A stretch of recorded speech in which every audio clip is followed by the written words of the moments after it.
नमस्कार, मी उमेश कुमावत. TV9 मराठीत आपल्या सगळ्यांचं स्वागत आहे. आणि आज आपल्या बरोबर आहेत शिवसेना उद्धव बाळासाहेब ठाकरे पक्षाचे अध्यक्ष उद्धव ठाकरे. उद्धवजी, तुमचं TV9 मराठीत स्वागत आहे. नमस्कार. प्रचाराची रणधुमाळी आहे आणि तसं रिपोर्टिंग आम्ही करतो पत्रकार म्हणून बऱ्याच वेळा, पण काल आम्ही तुम्हाला बघितलं, जसं आज मी तुमचा इंटरव्ह्यू घेतोय तसे तुम्ही त्या वणीच्या हेलिपॅडवर इंटरव्ह्यू घेत होते आणि व्हिडिओग्राफी म्हणजे कॅमेरामॅनचंही काम करत होते. मी कालच्या सभेत म्हटलं की हल्ली माझी फोटोग्राफी बंद झाली आणि त्याच्यामुळे काल मला फोटोग्राफी करण्याची संधी दिल्याबद्दल मी निवडणूक आयोगाला धन्यवाद दिलेले आहेत. मुद्दा काय होता की बॅग तपासायला माझी हरकत नाहीच, मी ते व्हिडिओमध्ये पण म्हटलेले आहे, पण कायदा सगळ्यांना समान पाहिजे.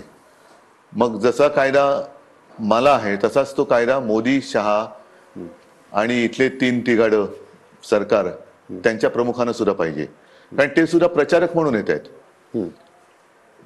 मोदीजी पंतप्रधान म्हणून येत असतील तर ते चूक आहे, कारण ते देशाचे पंतप्रधान आहेत. गृहमंत्री म्हणून अमित शहा येत असतील तर ते चूक आहे, कारण ते देशाचे गृहमंत्री आहेत. आणि संविधानाची शपथ घेतल्यानंतर सगळ्यांशी समान वागणं हे त्या पदावर बसणाऱ्याचं कर्तव्य असतं.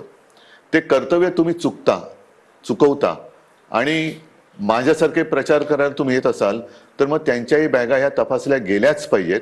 आणि विशेष म्हणजे मी म्हटलं की मोदीजी आणि शहा यांच्या बॅगा महाराष्ट्रातून जाताना तपासा, कारण ते महाराष्ट्र लुटून नेत आहेत. एक तुम्हाला संतापताना आम्ही 2 ठिकाणी बघितलं. एक तर तुम्ही बिकीशीत संतापले होते त्या एक पोलीसवाल्यावर, त्यानंतर तुम्ही काल या अधिकाऱ्यांवर. मी काल संतापलो नव्हतो. मी माझं त्यांनी त्यांचं काम केलं, माझं मी काम केलं. कारण लोकशाहीमध्ये मी परत एकदा सांगतो, जो अधिकार दुसऱ्याला आहे तोच अधिकार मला पण आहे. जर तुम्ही माझी तपासणी करत असेल तर मला पण तुमची तपासणी करण्याचा अधिकार हा मूलभूत अधिकार आहे माझा, कारण तुम्ही आणि मी सारखे आहोत. तुम्हालाही मत द्यायचंय, मलाही मत द्यायचंय. तुम्ही कोणाला तरी मत देता ना, का ह्या अधिकाऱ्यांना मतदानाचा अधिकार नाहीये? मग त्यांचं मत देतात म्हणजे कोणत्या तरी पक्षाचे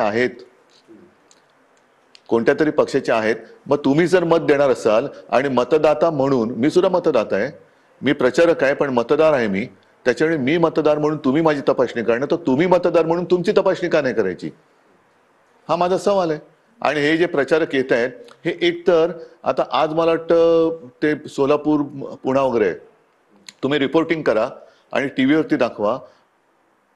नरेंद्र मोदी म्हणून येतात का पंतप्रधान नरेंद्र मोदी म्हणून येत आहेत?